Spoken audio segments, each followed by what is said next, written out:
Welcome, everyone. I'm Matt Russo, and welcome back to Dating to Win.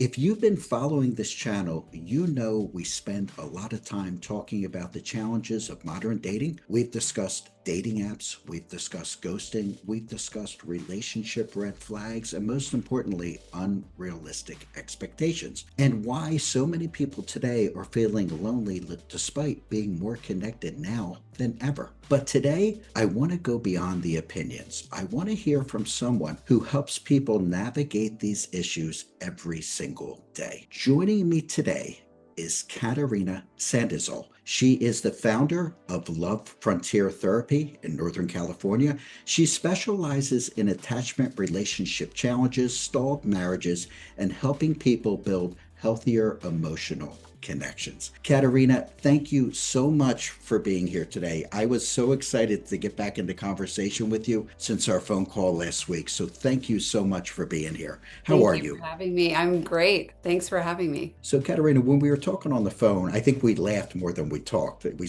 realized how much we had in common. You specialize in relationships and attachment. Can you explain to the viewers what that means?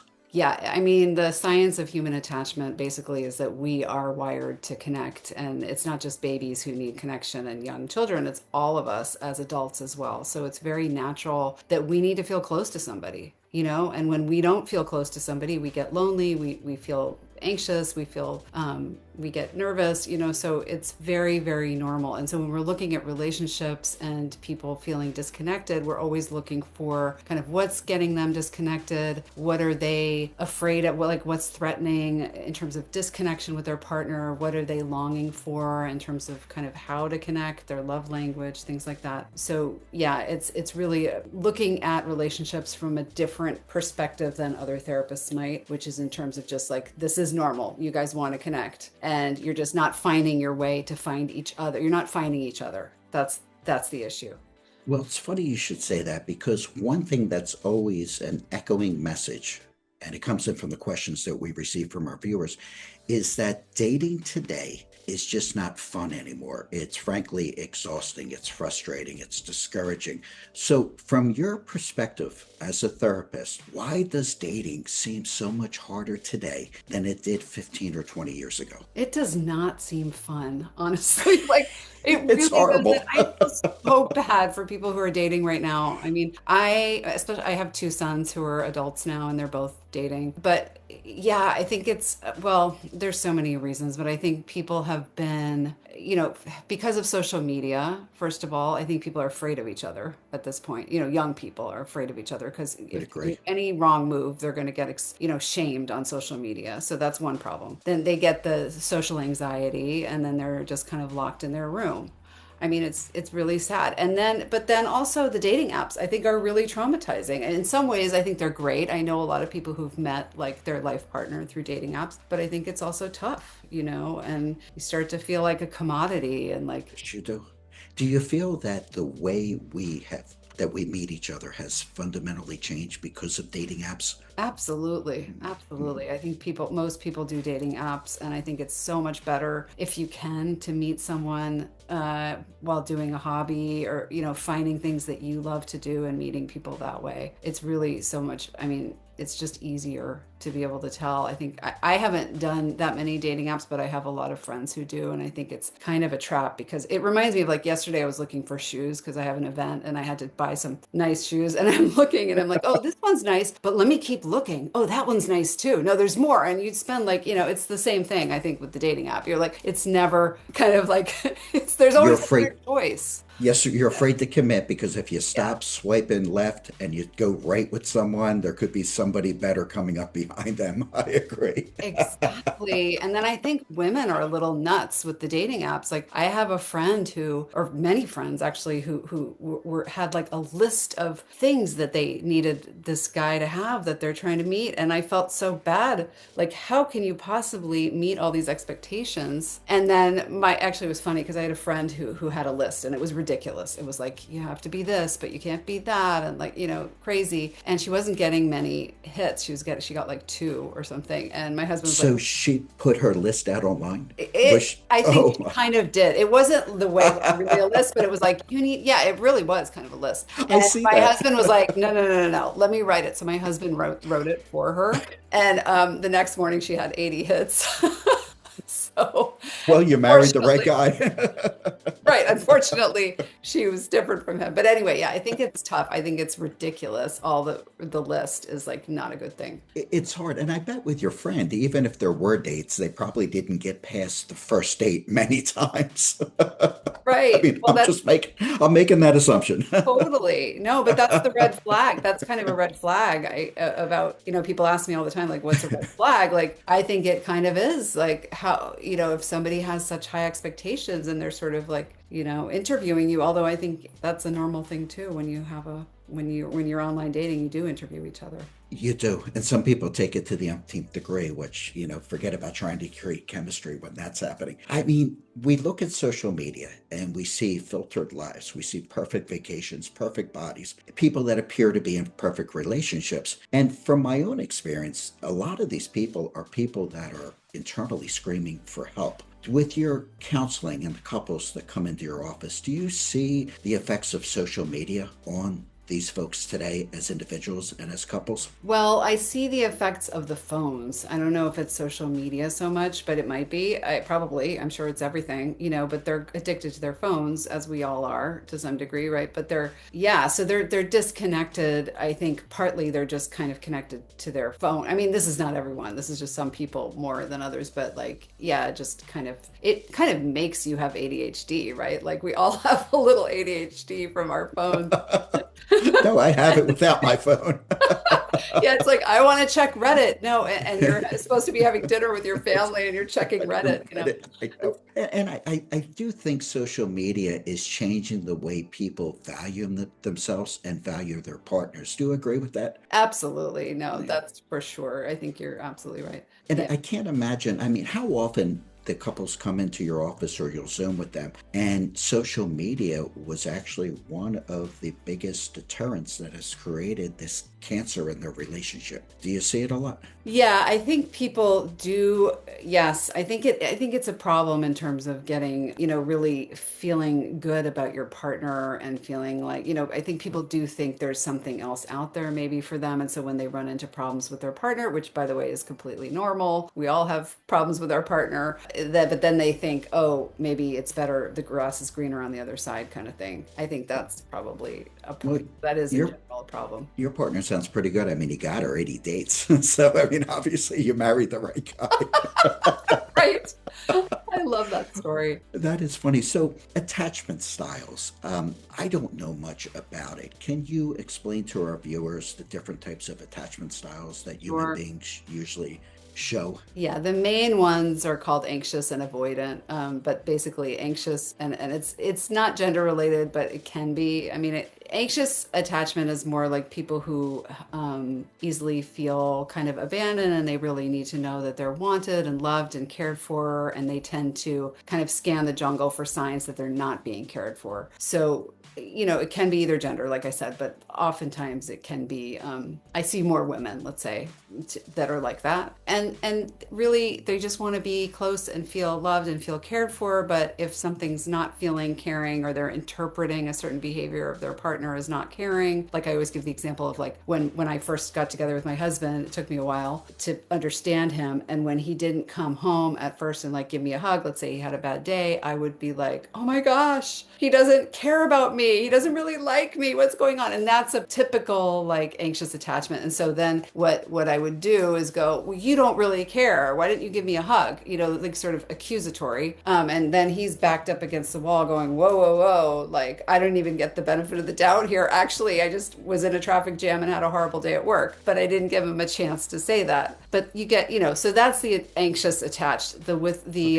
The avoidant attached is more like my husband, which is more like I'm just feeling safer backing away a little bit sometimes, going into my cave. Usually men tend to be that way, although again, it can be reversed for sure. But it's more of a like, just an avoid when they feel unsafe. they withdraw, basically. So the quiet type. Not necessarily, No. yes, often quiet, but not No. necessarily. But like if they feel like, oh my gosh, it's not safe, they withdraw. And then the anxiously attached one is like, see, they're withdrawing, they don't care. And then they get louder. And then the withdrawing happens even more. And that's the snowball of what happens often with Okay. couples Okay. of disconnection. They get more and more disconnected. And then they don't know how to find each other because they keep being reactive. It's driven by reactivity, you know? Okay. And are there other attachment styles also? Are there? How There's many would you? disor Yeah, there's one called disorganized, but it's that one I don't see as often.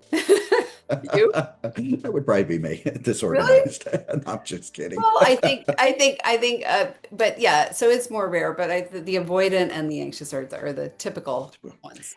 Yeah. And when do these attachments form? Do they form as toddlers, infants? Do they form in adolescent years, teen years, college? Very, I would say young, very young. Okay. Kind of has to do with their how they grew up, what their attachment history is, like what was made them feel. How did they connect with the important people in their life, like their parents, their siblings, but mainly parents? What felt safe? You know, sometimes it's like a secure attachment. Like I feel safe because my mom loves me and I know she loves me and she's letting me go off and explore the world as a toddler, and she's fine with me coming back when I'm ready to come back. That's secure attachment. But oftentimes, unfortunately, mom or dad or both are like, oh, don't go away, don't go explore the world, you know, and they hold on to you, or they ignore, and they're too upset themselves, they have stuff going on and they can't quite give you the love and care. So there are different scenarios where then we adapt as human, you know, we're good at adapting to our parents and we form these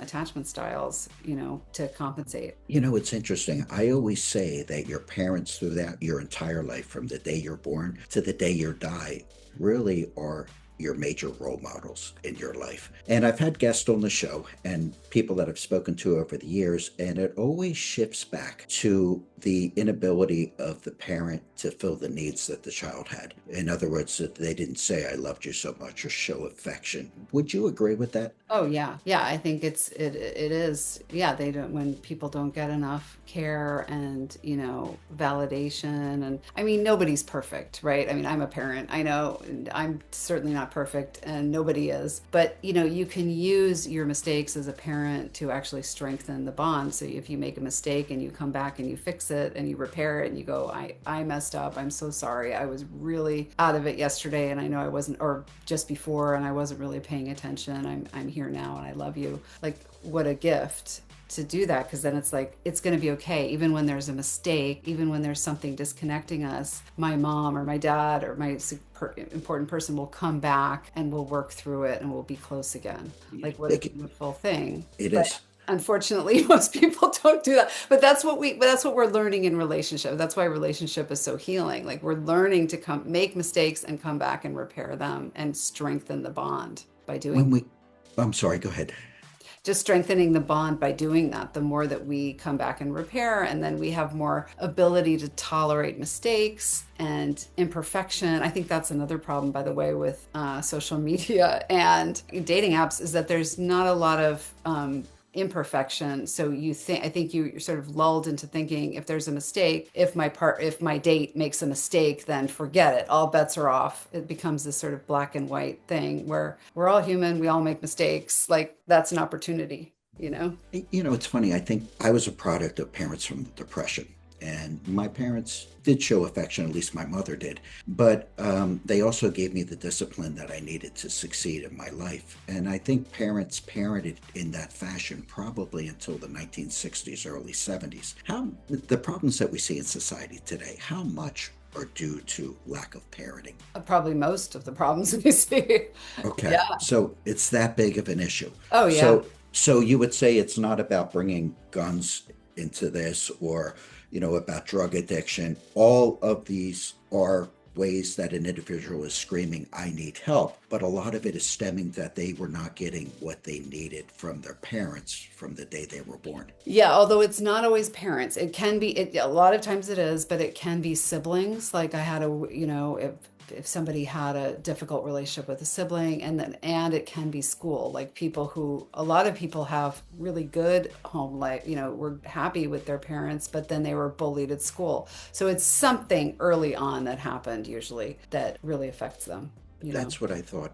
So, if there were an effort in our society to get back to the family, which I think we did quite a bit after 9/11, there was a major effort to get back to the family. Do you think it would correct most of these social issues we have today? I think getting back to the family is really important. I think family is where it's at. I mean, that's really what makes us happy. We're meant to be in families and feel feel loved and cared for and connected. So absolutely, I think that is a key element. That's why I'm so interested in helping families to feel connected and feel good, because it's so important. It is, and I just wish our governmental parties, our ruling officials would see that, because they try to come up and they throw money at so many different ideas that they think are wonderful. But the idea, of getting back to the family never crosses their mind. I think in some respects they're afraid to blame the family or say that the family has failed because it may cost them votes. And that's sad. It really Well, is. absolutely. I mean, family is dangerous to government because families are strong. People are strong in families, so they think and they can protest and they can get out there, and they have a lot more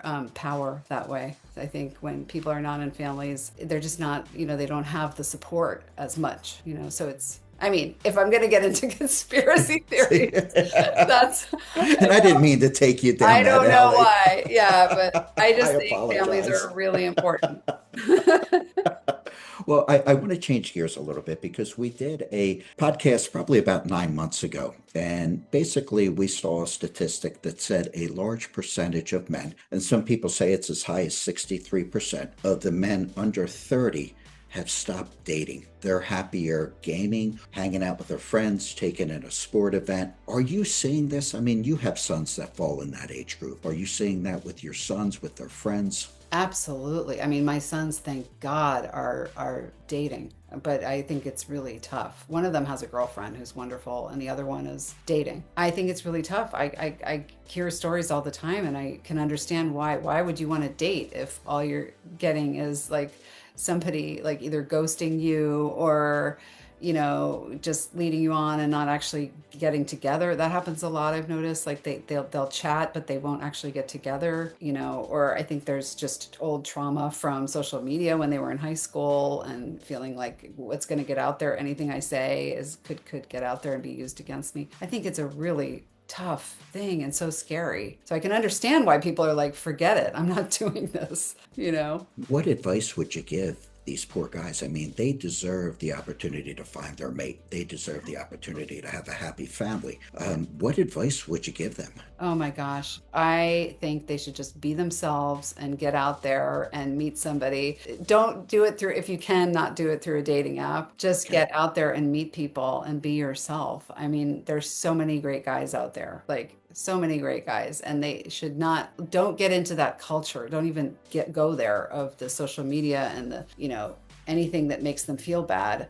You want to surround yourself with people who make you feel good, to the guys out there. And I'm a real guy fan because I have two boys, and I really understand men and I love them. So I really think actually men are even in many cases more sensitive than the women in some of the couples I notice. Even though they're maybe uncomfortable with feelings and they were told they shouldn't feel, they're actually much more sensitive and in touch with their emotions when they're feeling safe. So anyway, just be yourself. I mean, because that it is very, very important. I would say get out there, go for it, go do things that you like, and surround yourself with people that make you feel good, not people who make you feel judged or make you feel insecure or anything like that. Pick the right people to be around. And the other thing I would say is you want to feel good about yourself. Do the things that are good for you and that you feel good about, because then you have something to offer rather than it being like, I want to meet somebody. And that's so sometimes it's better to feel good about yourself first, kind of feel like your life is full. You're doing a lot of things, you're discovering yourself, then that person will come naturally, I think. I agree. I And I have absolutely one more agree. piece of advice, just how I met Please, my please. husband, because I was single for like 2 years after my boyfriend in my 20s who was like fine, but we broke up. Anyway, so I was like, okay, I'm gonna wait until I find not perfect, but the right guy. And all my friends had lists and it was ridiculous. And so I just was like, okay, I'm just gonna imagine what it's like what am I gonna feel like with this guy? How am I going to feel? What's important? So for me, the most important is laughter and being able to It's laugh wonderful. and having great conversations. So I just would take hikes with my dog and I would just imagine laughing and having great conversations. There was no looks of what this guy would look like. There was no degree. There was no nothing, money, nothing. It was just how we would feel together. And I did that so for 3 months and then I met him. Wow. And Yeah. you met him obviously just through regular social channels, I met him not because a, I was on a plane with his friend, and he's actually 18. It was not the thing you would think. He's 18 years older than me. He's definitely not my type physically. So it was like it would have never worked on a dating app. now be careful what you say. He's going to watch this. No, it would have never worked on a dating app. So that's the thing, and I think it was meant to be. I think there was some like magic going on too behind the scenes. And how many years have you been married now? 25. There you go. There's the Yeah. proof in the pudding right there. Yeah. Now, when I talk to these young guys, they say to me, their defense is these women have impossible standards. I They, totally agree. he's too short. He's not stylish enough. He doesn't seem career oriented. And the guys say to me, I don't want to go on a date and drop $250 on dinner just to find out that this girl's going to ghost me afterwards. And I'll tell you, when we were younger, if my parents found out that I ghosted someone, oh, they would have beat the hell out of me. Today it's an everyday event, Oh, and the parents allow it, which cracks me up. But oh, it's ridiculous. it is. So what do you say to these guys? I mean, they all make valid points. I, for example, have friends on social media, and these are people my age in their 50s that every day they have to look gorgeous on social media, tell people what a wonderful life they are, how beautiful they are. It seems like the emojis and the comments that they get are filling the voids that they normally would have had from a boyfriend 15, 20 years ago. Do you see that? Do you agree with that? I mean, I think they're just distracted and they're looking for the wrong thing. They're getting these dopamine hits about how they look or the emoji, like you said, but it doesn't really fill anything up, but they don't know what else to do. I mean, I agree. I think getting out there is the most important. I mean, for example, with the $250 dinner, I would say just go for a walk. Like go for a coffee or something. Like you don't have to take them out for dinner the first time. You don't even know this person. Like give them, just do something else. Like the first time I met my husband, we had breakfast and we took a walk, and actually the other thing I would say is that I was not crazy about him the first time I met him. When I had gotten messages from him earlier, they were like funny, like cool, nice messages. And then when I actually met him, he was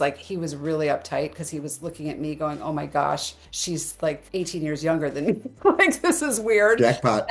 And so he was weird the whole date. And I was like, okay, my policy is to give them one more chance. Because I was like, he's not the way he was when I first thought he was like this with the messages. And then the second time he was totally mellow. He was totally great. He was fun. He was back to himself because he was calm. But what I would say, so it takes more than one date a lot of times to get to know somebody. But I would not take them out for an expensive dinner. And yeah, I have a lot more to say about that. But I don't want to keep. Well, it's funny because that's the exact advice that I give to the younger guys. And they say to me, if I just mention coffee or a walk in the park, they blow me off. They ghost me. Then they're not the Because right person.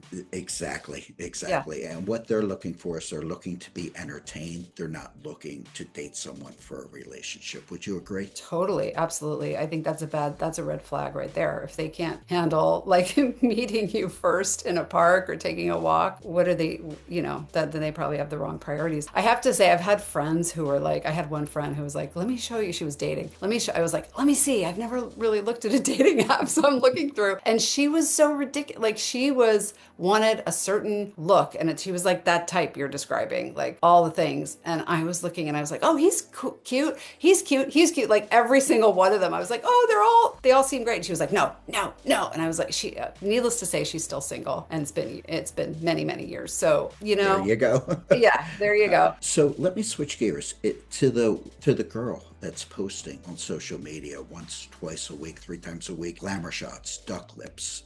She's just showing everything she can possibly show, but still not be obscene. That's the individual in my mind that I feel is feeling very lonely when the phone gets put down at night, or she just posted and she knows she can't post again for another 36 hours because social media won't deliver enough exposure to her post. What would you say to that woman? I think she has an addiction to attention, it's an addiction. And I think she probably feels very empty and lonely inside. And I would probably just stop doing that if I could, if I could ask her to stop doing that and have real human connection, because it's such a false, economy. Like you feel good for a minute and then it goes away very quickly, I imagine.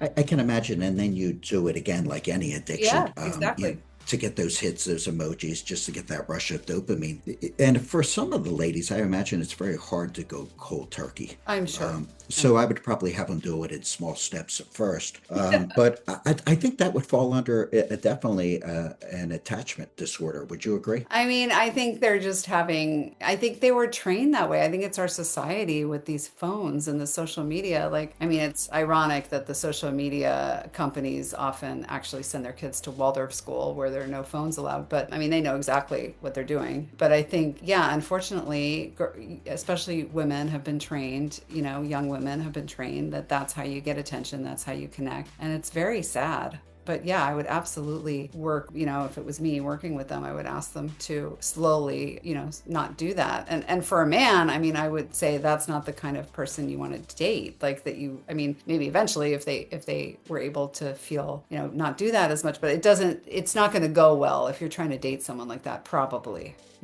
Exactly. I would agree. You're Yeah. always going to be competing with social media. And I think for a man, you're never going to be enough. Yeah, how can you match that of like thousands of followers and comments and emojis and people telling you you're gorgeous all the time? And how are you going to top that? Exactly. Yeah. So, if we were to actually meet a gentleman that wanted to date, a woman that wanted to date, okay, everything social media aside, what advice would you give someone before they even go on a first date? Well, I would definitely make sure that I'm feeling good about myself, that I'm not coming from a place of like, I need someone else to fill me up. Like, cause that's never works. It doesn't bring good things. It doesn't mean you're not going to meet somebody, but you'll probably meet the wrong person. You want to come from a good place of feeling fulfilled to some degree. I mean, like I said before, we all need attachment and connection. So there is something, that we need, reason why we're dating, but to feel somewhat, good, and that we feel good about what we're doing, we feel like, good about ourselves. I think that's really important. And then, yeah, I don't know if I'm answering your question in, You are. just being yourself. And then I think the other thing is when you meet that person, like really, again, tune into yourself. How are you feeling with that person that on that first date? Are you feeling relaxed and comfortable, or are you feeling uptight and like you have to perform? Are you feeling like you are listening to this person the whole time and they're not asking anything about you? Those are red flags, in my opinion. Like if you feel relaxed and comfortable and like I can just be myself, that's a really good sign. So, in other words, there's possibility for chemistry there. Absolutely. But you have to tune into yourself and see how you feel with that person. Because if you feel bad, like that that's your barometer of other people, is how do you feel around that person? I mean, I'm sure you've been around people where you're like, where you could feel like, how some people like they just talk about themselves all the time and they never really ask about you, and it Absolutely. doesn't feel good to be in that position.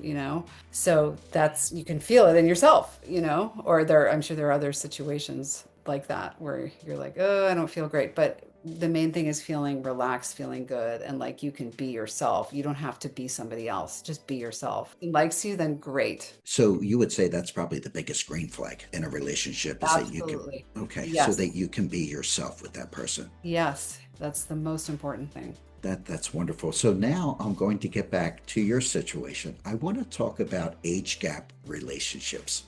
We see so much of the sugar baby, sugar daddy scenario, which 20 years ago, if someone were to publicly confess on social media, if it were around, that I'm a sugar baby and I'm proud of it, she would have been shunned from society. Now, today, it's celebrated.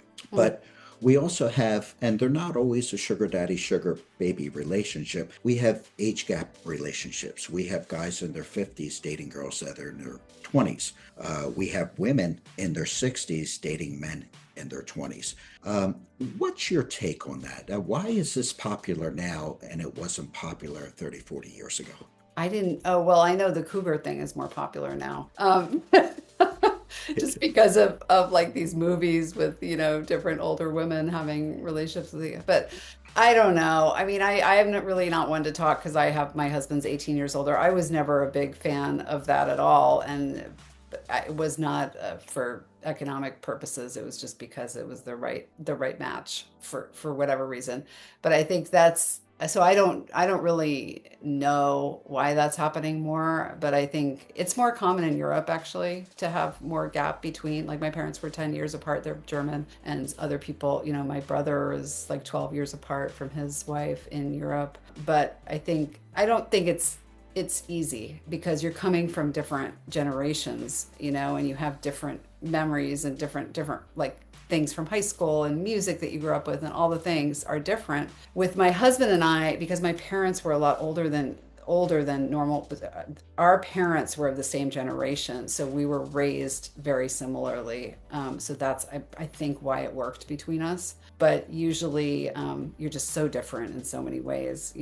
It's harder. Doesn't When mean it I doesn't work though. I do know many people who are in those kind of relationships who are doing great. So when I talk to the young ladies, they'll send me emails. They tell me the reason they prefer to date older men is because an older man knows his direction, he knows what he wants, he knows how to make decisions, and he also is able to provide security, which a lot of the younger guys today, you might have a guy in his 30s that spends the better part of his day after work gaming rather than maybe working to improve his career, going back to school. So in some respects, I can really defend what these ladies are saying. Doesn't make it right, doesn't make it wrong, who's to say? But they're telling me a lot of the times, and I'd say 80% of the time, it's just because of the level of maturity that this gentleman has that they feel a lot of guys their age don't have today. How do you feel about that? that's exactly how I felt, honestly.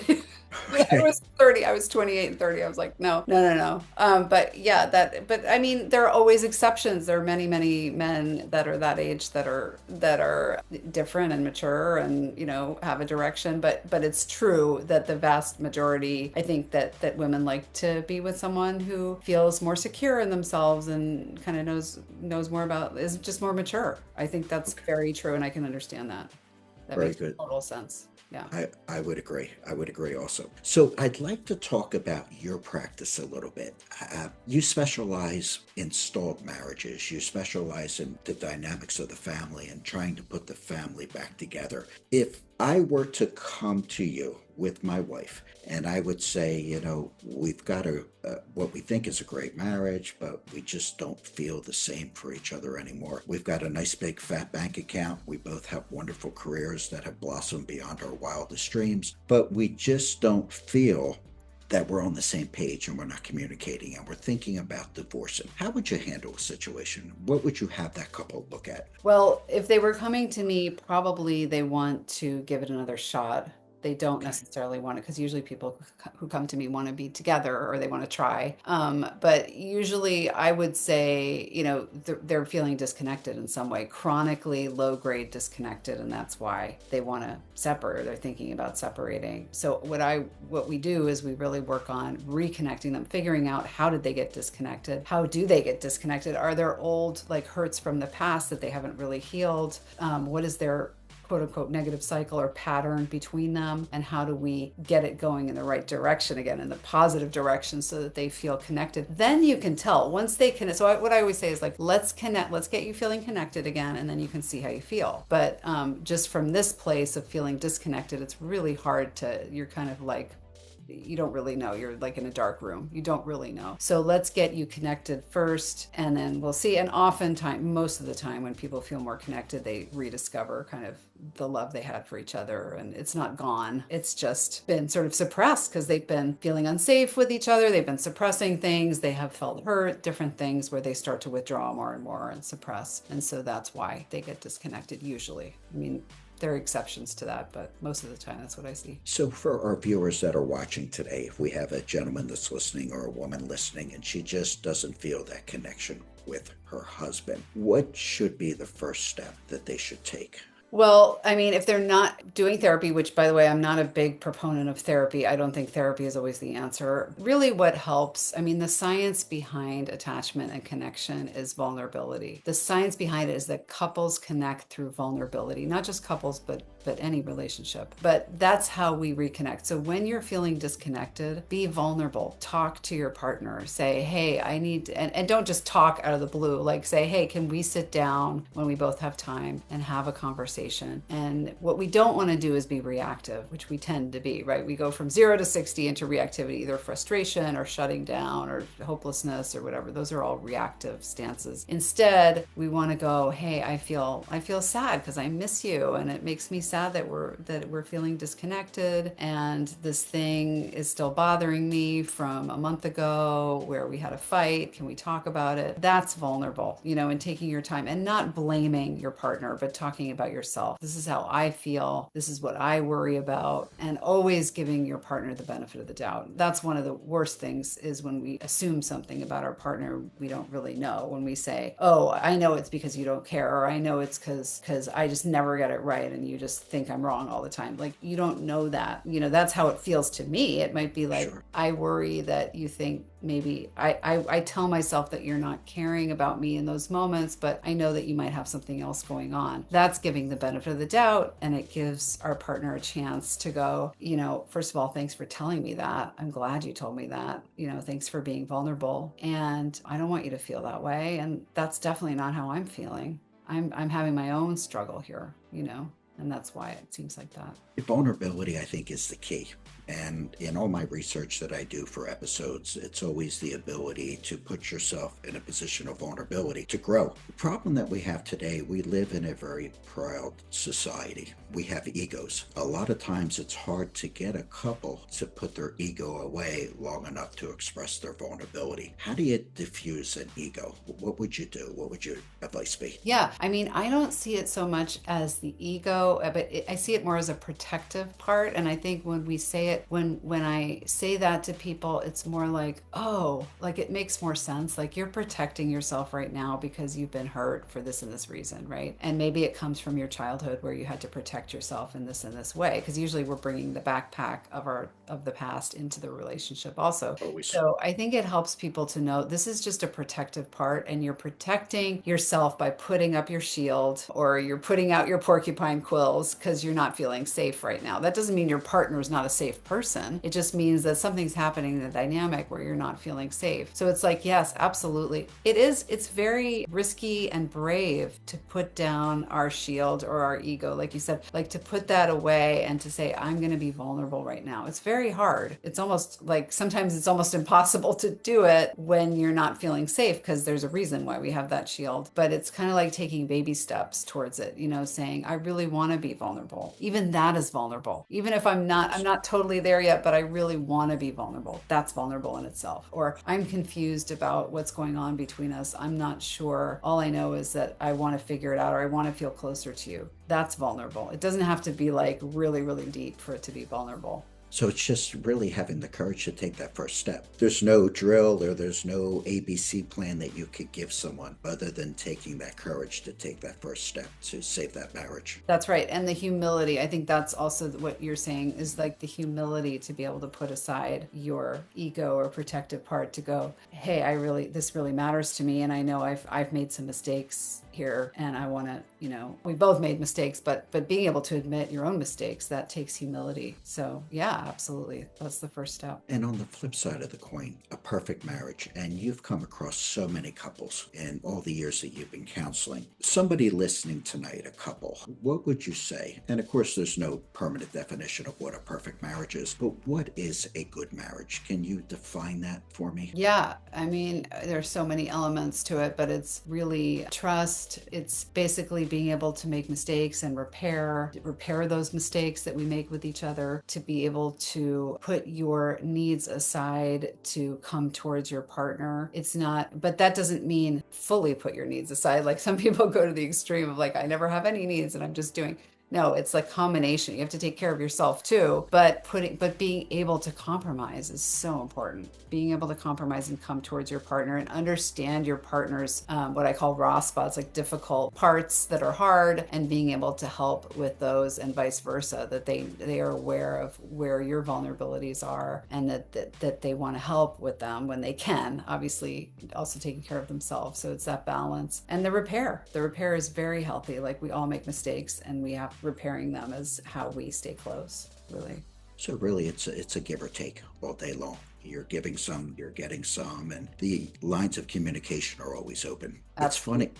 One time I was talking to a couple. They were, I guess, in their 80s. They had been married 63 years at that point, and he still doted all over his wife. And I said to his wife in private, "How do you get him to do that?" And she said, "I never let him forget that he's still dating me." And I just thought that was the most poetic That response. is so cute. Oh. 63 years later, and Oh. that couple has passed at this point, but I'm sure they're together in heaven and very happy today for eternity. But they were just a very inspirational couple to me. Yeah. Oh, They that's were. so sweet.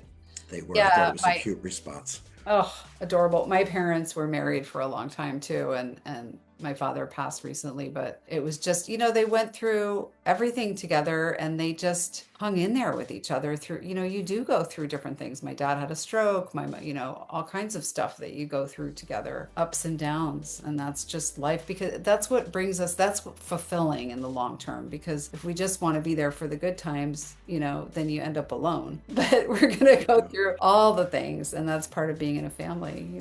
Do you think people throw the towel in too quickly today when A it comes to hundred marriage? percent. Oh, way too fast. Yes, And yes.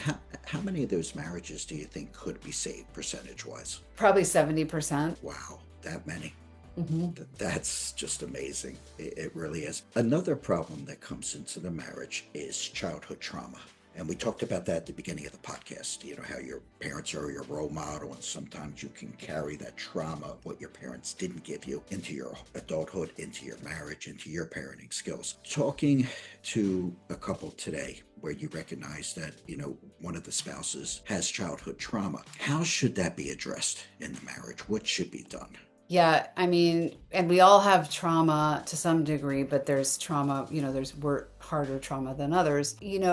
Sharing, it's another vulnerable thing. It's just sharing what was hard, letting our partner know how we suffered and struggled. And then that's what I call the raw spot. That's the thing that we have a vulnerability from our past. And so that they really understand it. For example, I worry that, like you're not, well, one of them is, it could be like, I worry that you're not listening to me because I never got listened to growing up. So that's my kind of like, not me, but I'm just saying for other people, like that's my raw spot or worry or vulnerability, that I worry that I'm not listened to, not only not listened to, but not important. And so it goes down this whole rabbit hole, and then they feel scared that they're not being, and they feel alone, and they get mad, and that's their reactive part. But yeah, so that's bringing it in and sharing it. And I think most people in relationship know about each other's past, but they don't really know the deeper wounds sometimes if they're not shared. And often we don't even know, if we haven't done kind of some of the introspection, like we might not even know where they come from. Exactly. And some of them show up years later. It seems that people try Oh, to bury the pain, and the pain resurfaces at a greater level as they get older. that's true. It does I've sometimes. seen that. And to a spouse that is married to someone with childhood trauma, what advice would you give them? I would say be patient. Try to reassure them in that place. I mean, definitely that they should try to listen and ask them to share, but also reassure them in the places they need reassurance. Like, for example, with this example of like, I never get listened to, I'm not important. Like, that might be where the partner needs to say, like, not all the time, because it can't be a constant reassurance, but to some degree, like, I am listening to you. You are important to me, and I'm listening to you right now. Or just now, I was distracted because I was feeling sick, or I had something else I was doing, but that doesn't mean I don't want to listen to you, because what happens when we have that trauma, we're scanning the jungle for evidence that that's true. So we'll pick up on like, see, he was distracted. He wasn't really listening. Well, he had something else going on. He was worried about work or there was a stressful situation. That doesn't mean that he doesn't care. You know what I mean? There's a wonderful not podcast. There's a wonderful Netflix on this by Brene Brown called, I think it's Call to Courage, where she talks about the stories we tell ourselves for 45 minutes. It's funny. She's talking about her husband, like the stories and how they take on a life of their own if they keep going, and they just, so we have to really give our partner the benefit of the doubt. And those stories usually have to do with childhood trauma. Like he doesn't care, she doesn't care, or I can never get it right. I'm just hopeless. I'm just going to fail no matter what I do. That's one I see a lot too. And so I might as well just shut down and kind of not try or give up. Can someone change their attachment style? Or is it just inbred in them? Or can someone change? I think they can change. I think they can definitely change. I think the more they work on it with their partner, I mean, that's the beauty of relationships too. They have such a healing potential. So if we work on our relationship, we can come to secure attachment. Absolutely. Okay. But So they can't. Okay. So yeah, you're not attachments. Dustin. Okay. Yeah. I wasn't sure. And I wanted to ask you that question. Can you change your attachment style? I wasn't sure. So in talking about stalled marriages and counseling, one word that kept popping up was communication. Mm-hmm. And it seems like that is the key to a healthy marriage. Would you agree? Definitely. Okay. Communication, vulnerability, giving the benefit of the doubt. Yes. Is that more so than date nights or putting mom and dad's priorities over the children? Is communication even higher than that? I mean, date night is important too. Date night is great, but communication is more important because you can go on a date night and be like mad at each other or stay on the surface. The vulnerability is the most important way to connect. And, that brings in intimacy. Intimacy is a vulnerable thing too. So that's important for relationships, obviously, too. And I think men and women have different ways of feeling intimate, but that's important, obviously. It is. That's really a key.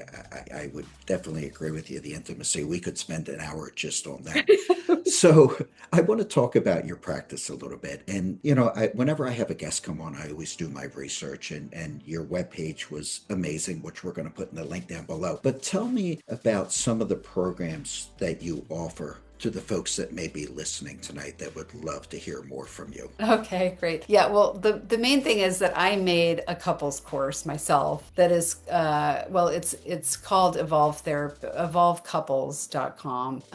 We'll have the link, but it's a 4-hour couples course, and it's divided into 9 sections. And it's me telling you basically as a couple what your pattern is, like how to find out what your negative cycle or pattern is, because all couples have them, right? And they happen sort of underneath silly fights or content situations. We start feeling disconnected emotionally. So the course is about figuring that out, different steps to figuring that out. And then it has exercises on how to reconnect and how to talk to each other. So it's all about, at the end, like how do you share? What do you share and how do you do it? So that is a resource for sure. And then, I have a group practice, and we have therapists who take insurance. We have therapists who don't take insurance. We have both, and we only unfortunately are able to serve California and Florida, but we try to be able to help as many people as we can. That's why we took insurance, because it's a great way to serve all kinds of populations. But I'm thrilled. I love my team. I have a wonderful team of therapists. Really great. I would say if I were a therapist, I would love to work under your umbrella, because just my conversations with you have just been so wonderful. I mean, you are so down to earth, and you don't pull any punches. You tell it like it is, and I love that about you. I really do. You, if you lived closer, you'd be the best therapist I could possibly have. Really. So since our podcast deals a lot with younger folks that are dating, also to a young man or a young lady today that has been dating someone for a time now, and things seem good, but they're not sure if that's the right person for them, or if they should accept an engagement ring if one's offered. What advice would you give them? What should they be looking for to tell them that, yes, this is possibly my life partner here? Yeah, great question. I mean, I think that you feel, again, back to my thing about being yourself, that you feel like you could be yourself, that you feel like that your partner is inspiring you to be an even better person, that you feel, yeah, that you have fun together, that you can talk about things, that there are things that you have in common. I think that's important. I remember my mom saying that to me a long time ago. She said, you have to have something in common because eventually you're going to want to talk about stuff, you know? And so even if it's just talking about, I don't know, it could be anything. It could be like a sport that you guys have in common, or like that you like to read, or that you're any kind of hobby, or maybe you talk about politics. I don't know, but it's just something that you like to talk about together. That's really, I think, an important thing. But mainly it's how you feel together, and that you feel supported, that you feel you can be yourself, that you feel that, really cared about. And obviously not perfect. There's no perfection. Just one thing I want to add in case they want to edit it in is just about therapy in general, because I feel like therapy, I'm not a big therapy fan, honestly, like in general, because I think it's That just like cracks. I get these people where they're like, I was in therapy for 10 years and I know these things about myself, but I don't feel different inside, and I'm still doing the same thing. I still have the same triggers. And it's kind of like that's talk therapy. And I just don't think it's that helpful. So we are not that, we do a little bit of a different type of therapy, which is more like attachment, but also emotional, because that's where, I mean, the idea is that the emotions are hidden in the body. And so we do some somatic work to help get those emotions out, anything that's stuck, and to be able to process through it. And also some kind of, where we're taking care of those younger parts of us, like those younger parts that went through trauma, that we're learning how to have our adult selves actually care for those parts, give them the love and attention they never had. So as a therapist, we're helping people basically to reparent themselves. And that really strengthens people back into their real core self of who they're supposed to be. And it's a journey, but it's not years long. It's not. And so that, I think, is effective. That's what I've seen in terms of individual therapy be effective. And then the couples work also is super healing, because when people are working together and feeling loved and feeling like they can repair, and they're practicing it 1,000 times, that's what changes the neural pathways in the brain of Oh, like how wow. we relate to each other. Absolutely. So is it true opposites do attract? Not really. Not necessarily. Okay. Although I Because have to say most couples are very different. Most couples are very different, but I don't think it's really about that. I think it's just we attract certain types that we're trying to heal our past. So we do attract certain patterns that remind us of of things that we're dealing, like trauma, old trauma from childhood is part of it. And then I do believe in soulmates. That's just me. do you? Oh, that's wonderful. I don't hear that term much these days, so it's nice to hear it. Yeah. That's funny. Katerina, I want to thank you so much for being here. And I want to say to our viewers, Katerina specializes in attachment. She specializes in couples therapy. I threw so much at her tonight, things that, she normally doesn't talk about. And you were such a great sport in answering all the questions that I asked. I thank you so much for being here. So again, if our viewers wanted to get in contact with you, where can they find you? They can find me at lovefrontiertherapy.com. Very good. And we're going to put everything, viewers, down in the link below. Please feel free to reach out to Katerina, reach out to one of her colleagues. This is a therapy group that's there to help. They're there to help you at your pace, and they're there to help you if you're willing to help yourself. So, Katerina, thank you so much. I'd love to get you back on the show. Maybe one day we can actually have a couple that's agreeing to go on camera, and you can actually counsel them so everyone could see exactly what couples counseling is all about. That's such a great idea. I would love to do that. I don't ever think I'd find a couple that would agree to that, but I'll keep looking, I promise. Great. But thank you for being on the show. I appreciate it. To our viewers, thank you so much for watching on the YouTube channel. Thank you for listening on the podcast. And let me know what you thought about today's episode. Again, hit us in the comments below. I'm Matt Russo, the host of Dating to Win, and I will see you on the next episode. Thanks for listening to Dating to Win. If you're serious about improving your dating game, don't miss an episode. Hit the subscribe button or go to youtube.com/datingtowin25.